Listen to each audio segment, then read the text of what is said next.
Selamat pagi kelas 9. Jumpa lagi dengan Bu Irma setelah 1 minggu kita tidak jumpa virtual nggak ya? Minggu lalu Bu Irma menugaskan kalian untuk mengerjakan LKS uji kompetensi 1 halaman 20-27.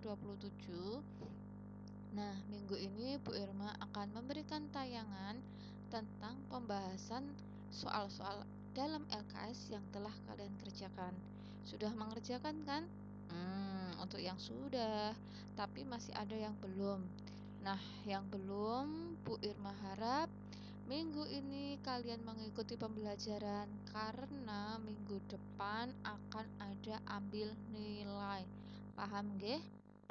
Yuk, langsung saja untuk menyingkat waktu. Kita bahas soal yang pertama terlebih dahulu. Berdasarkan proses berkarya, produk kerajinan berikut adalah produk dengan nilai. Kalian sudah melihat kan nilai-nilai yang ada di dalam produk kerajinan? Ada 4 kan? Nah, dalam soal nomor 1 di situ ada beberapa wadah kerajinan yang biasanya untuk mewadahi untuk sebagai tempat menyimpan sesuatu. Berarti produk-produk tersebut mempunyai nilai yang mana? Tentu saja yang fungsional. Jawabannya adalah A, gitu nggih.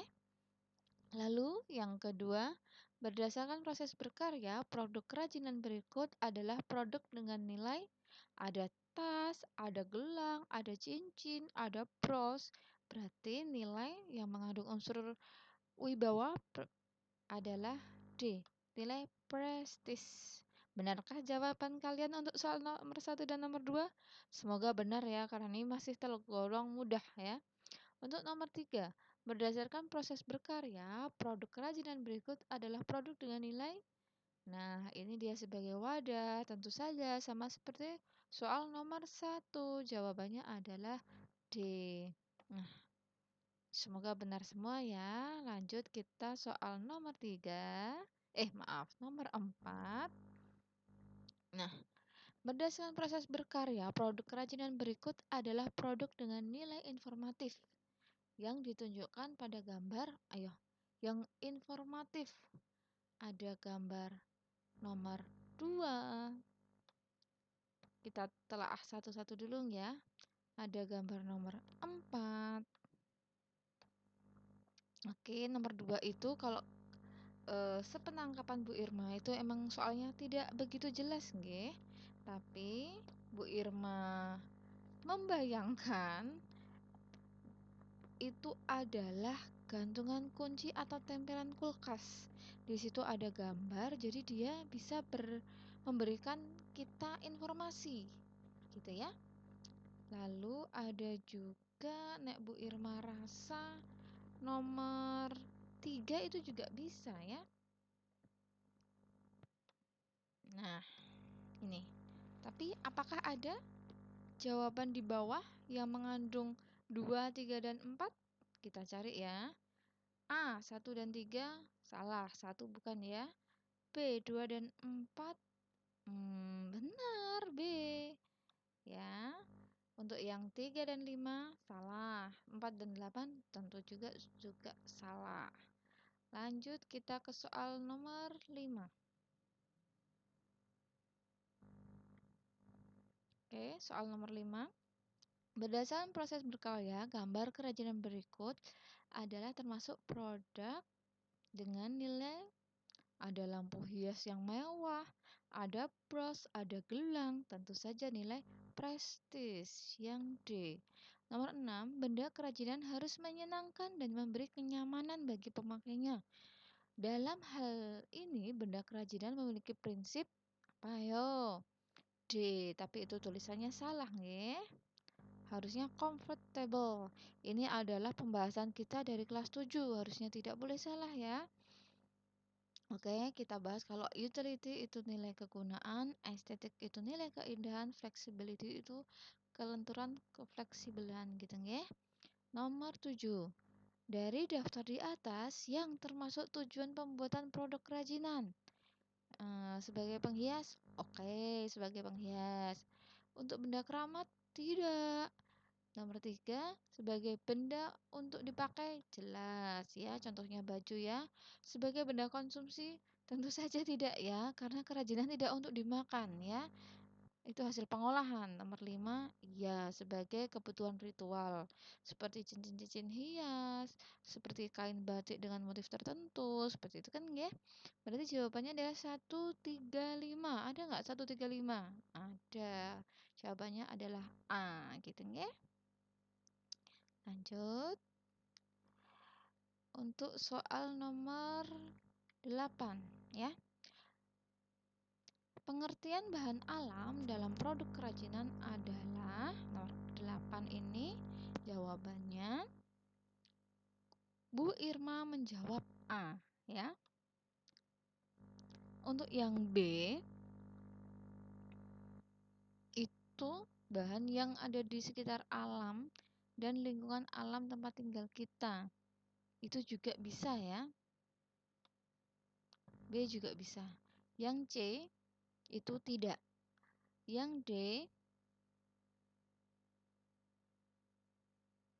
itu bisa, tapi dia menjurus ke ambigu ya, karena ada bahan buatan nantinya ya. Yang 8 jawabannya A dan B bisa. Berarti yang menjawab A dan B benar ya. Untuk yang menjawab C dan D mohon maaf salah. Untuk nomor 9, pengertian bahan keras alam adalah C. Oke. Nomor 10 jawabannya adalah A, karena di jawaban B, C, dan D itu ada yang salah. Gampang kan mencari yang salah? Yang B misalnya ya. Karena pertanyaan Karena pertanyaan keras alam, berarti untuk yang C, pelepah daun, mendong, rami, sabut kelapa itu salah ya. Itu masuknya ke serat, dan serat itu biasanya lunak ya, tidak keras. Dan yang D salah karena ada plastik, karton, gitu ya, dan bata merah. Untuk nomor 11, contoh produk karya kerajinan bahan keras alam. Contohnya ya, nomor 11 adalah B. Paham ya sampai sini ya? Nggak kecepatan kan Bu Irma ya? Lanjut lagi ke soal nomor 12. Aduh, maaf, gambarnya agak gimana nih? Nomor 12. Produk kerajinan bahan keras alam ya, bahan keras alam ditunjukkan oleh nomor berapa itu? Kalau Bu Irma menganggap ini soal bonus ya, karena kita telah ya untuk jawaban A. Gambar 1, Bu Irma menyalahkan karena ini adalah dari tanah liat. Tanah liat kan lunak ya, lunak alam. Kalau nomor 1 aja salah, berarti nomor selanjutnya juga salah ya. Yang nomor 2 itu gambar bukan dari keras alam ya, itu dari logam. Pilihan yang C itu salah karena 3 itu dari keramik itu dari tanah liat ya. Nomor 5 itu juga salah menurut Bu Irma, ini banyak salahnya di sini ya. Yang D itu salah di nomor pertama itu 11 ya. Jadi yang salah yang Bu Irma garis merah ya, yang yang dari bahan keras alam Bu Irma garis merah. Ada nomor 4. Ada nomor berapa lagi? Kalau nggak kelihatan Bu Irma ya, gambarnya kecil banget. Ada nomor ini 8. Ada nomor 9 ya. Ada nomor 12. Harusnya ada 4 yang dari rotan, nomor 8 dan yang dari batu, nomor 9 yang dari kayu, nomor 12 yang dari batu besar ya. Nomor 13. Bahan keras alam ditunjukkan oleh gambar, jawabannya B. A, ini batu ya. Kalian tahu cobek kan ya? Lalu C, ini rotan. Lalu F, ini bambu atau pring ya, mungkin bahasa Jawanya ya. Dan H itu adalah kayu. Nomor 14, bahan keras alam untuk produk kerajinan dapat diperoleh dari bahan. Ini juga ditelaah satu-satu ya. Gampang kan ya? Jawabannya adalah A. Oke, semoga tidak terlalu cepat Bu Irma menjelaskan karena tentu saja besok dikeluarkan di undangan harian ya. Lalu soal selanjutnya ada nomor 15. Pernyataan di atas adalah merupakan faktor-faktor permasalahan objektif yang diperlukan untuk diketahui sebelum perencanaan. Sebelum ya, termasuk dalam faktor apa yo? Ada pemasaran, ada sistem pemasokan, ada kebijakan penciptaan, ada nilai jual dan keberadaan suku cabang, ada selera masyarakat. Di bacaan depan ada, jadi kebangetan kalau kalian salah ya. Jawabannya adalah B. Untuk nomor 16, faktor-faktor yang ada di dalam kotak ada terjadi keserasian, memilih daya pikat, perupaan atau pewarnaan, penggarapan yang rinci dan detail, menampilkan bentuk keindahan, kesan atau gugahan yang ditampilkan, itu termasuk sub-sub dari faktor estetika ya. Yang C jawabannya. Untuk soal selanjutnya, nomor 17. Berikut ini yang bukan ya. Bukan, ada kata bukan. Kalian harus fokus ya. Bukan proses penciptaan bahan yang harus mengacu pada prinsip ergonomis adalah D. Kebaikan. Nomor 18. Permasalahan objektif yang diperlukan untuk diketahui sebelum perancangan dalam faktor ergonomis adalah A ya. Kenyamanan, kesesuaian, kepraktisan, dan keamanan. Nomor 19. Di situ disebutkan ciri-ciri sebuah bahan kerajinan ada memiliki ruas batang, tekstur batangnya halus, batangnya kuat, dapat dipotong dalam bentuk sayatan atau bulatan utuh, dapat dimanfaatkan sebagai kerajinan. Ada yang berongga, ada yang tidak berongga, berarti ada yang bagian dalam ya. Nomor 6, ada yang melilit gitu. Dia melilit. Berarti kalau dia beruas tapi melilit, tentu saja kita lebih mudah ya. Dia adalah rotan, melilit ya. Tidak mungkin bambu. Bambu tidak melilit ya. Paham ya sampai sini ya, Nak ya? Kita lanjut ke soal nomor 20. Nah, ini kebalikannya dari rotan. Kalau dia memiliki diameter yang besar, lalu ruas batangnya unik, pokoknya kebalikan dari rotan ya, tapi hampir sama sebenarnya ya. Dia adalah bambu. Nomor 21. Coba lihat ya. Pernyataan berikut tidak termasuk cara memilih bambu yang baik untuk kerajinan adalah nomor 21. Jawabannya adalah B. Setelah ditebang lalu dipotong sepanjang 2 atau 3 ruas. Itu tidak. Karena apa? Karena tidak semua kerajinan yang terbuat dari bambu itu harus dipotong per ruas. Bisa juga dia dalam bentuk sayatan. Begitu nggih? Nomor selanjutnya, nomor berapa berarti? Setelah 21 berarti 22, ya. Peralatan untuk produk kerajinan bahan keras kayu, ya. Nomor 22 untuk bahan keras kayu. Jawabannya Bu Irma apa ya? 1 pisah. Lalu 2 nggak bisa ya, pisau. 3 reder nggak bisa, ini untuk alat jahit ya. Reder itu untuk alat jahit. Yang 4 gergaji bisa. Lem tembak bisa nggak sih kalau untuk kayu? Bisa aja. Kalau kayunya kecil bisa pakai lem tembak ya nempelnya ya. Tapi nanti dulu lah ya. Nomor 6 penggaris. Ya, kita butuh penggaris ya. Lalu kita butuh lem untuk bahan keras kayu. Lem itu rada ambigu ya. Dia maksudnya bahan ya sebenarnya ya. Next dulu lah ya. Nomor 8 amplas. Ya, kita butuh untuk memperhalus ya. Gunting tidak, kita tidak butuh ya. Lem fox tidak juga, karena untuk kayu ada khusus ya, tapi lem fox juga bisa. Kok ambigu ini ya jawabannya ya. 1 A dulu ya. 1 oke. 4 oke. 6 oke. 8 oke. Wah, jawabannya A, bisa ini. Apakah B juga bisa? Biasanya LKS-nya ini rada error ya. Nomor 2, B itu ada 2 salah, berarti B langsung coret, salah ya. Yang C 3 salah, karena radar itu untuk alat jahit. 4, maaf, yang D itu ada nomor 4 oke. Nomor 6 penggaris oke. Nomor 8 amplas oke. Nomor 10 lem fox. Bisa sih kalau kayunya itu kecil ya.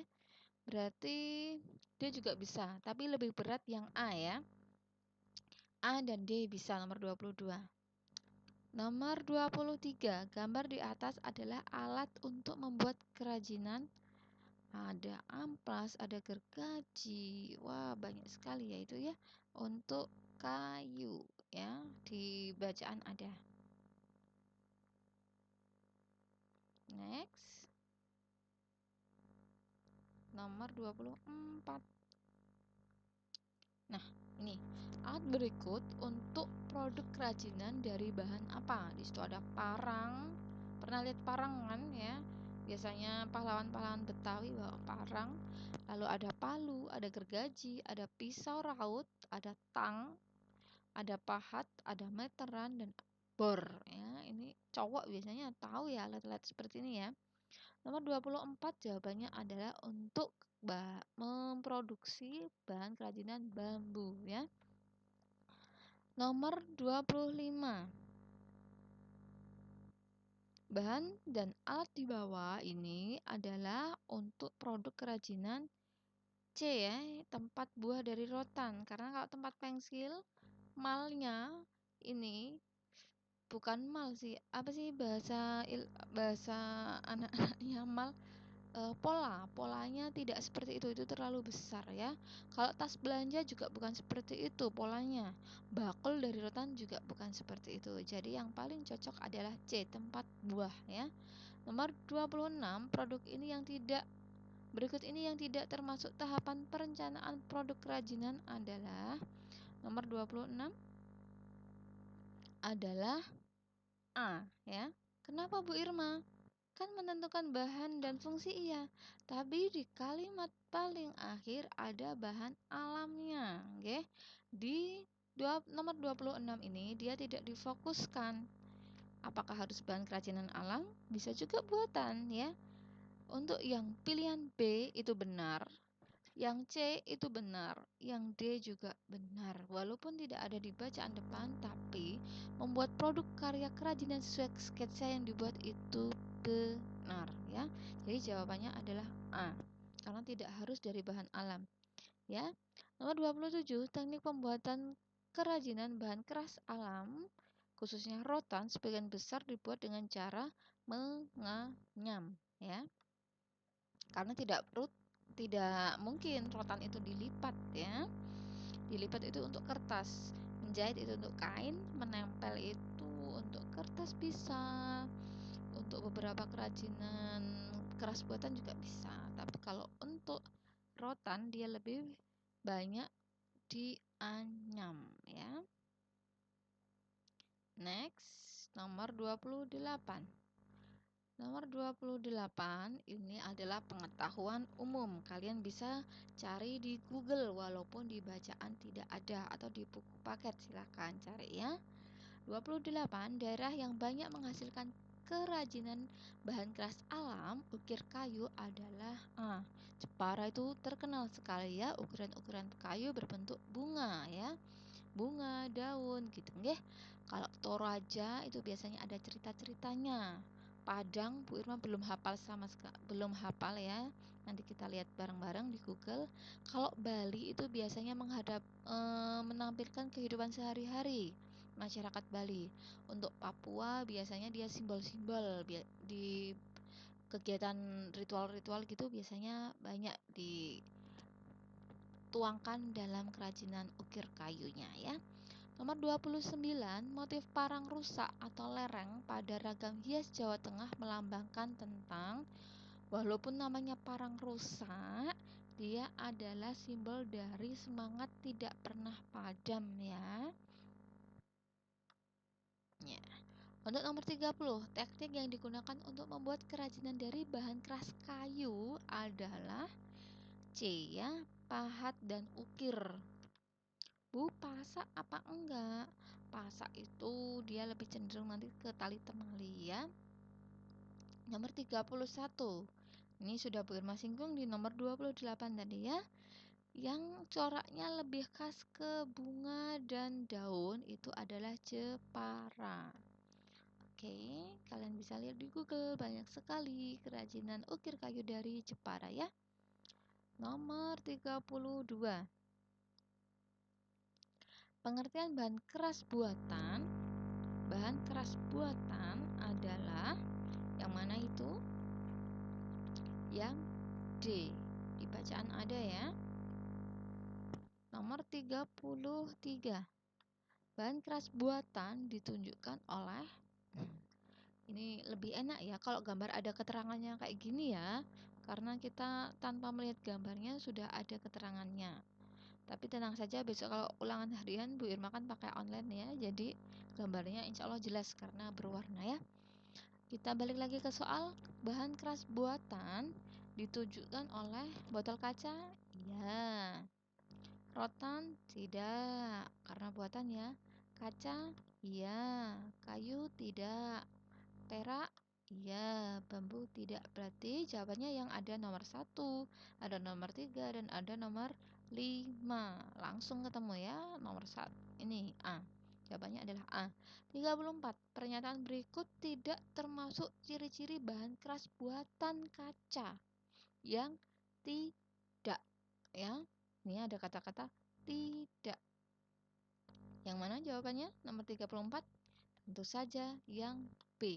Karena kaca kalau dalam kondisi panas dia bisa melebur.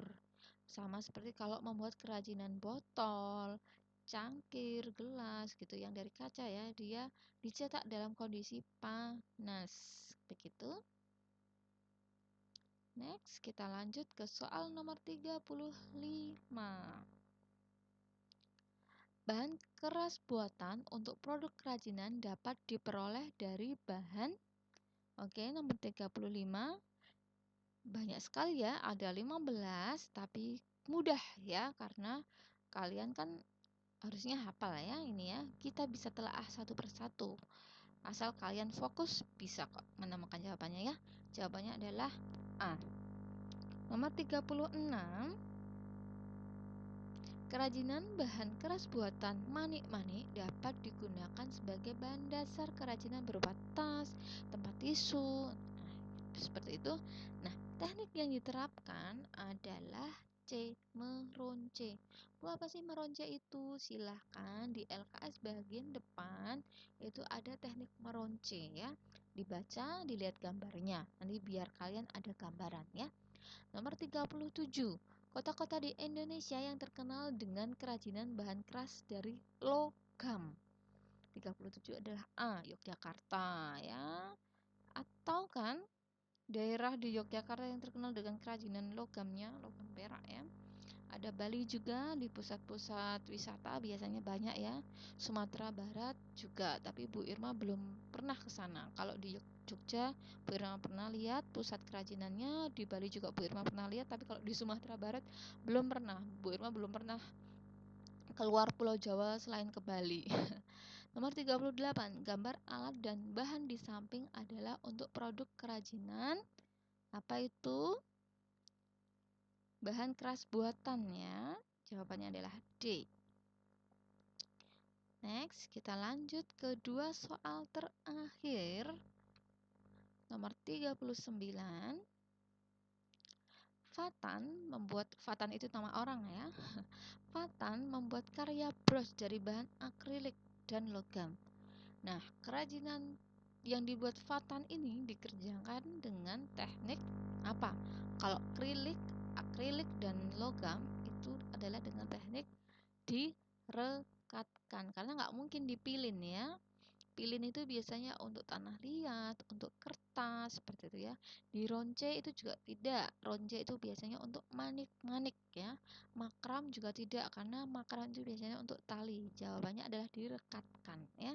Terakhir nomor 40, produk kerajinan bahan keras buatan di samping teknik yang digunakan adalah B. Meronce, dia manik-manik kecil ya.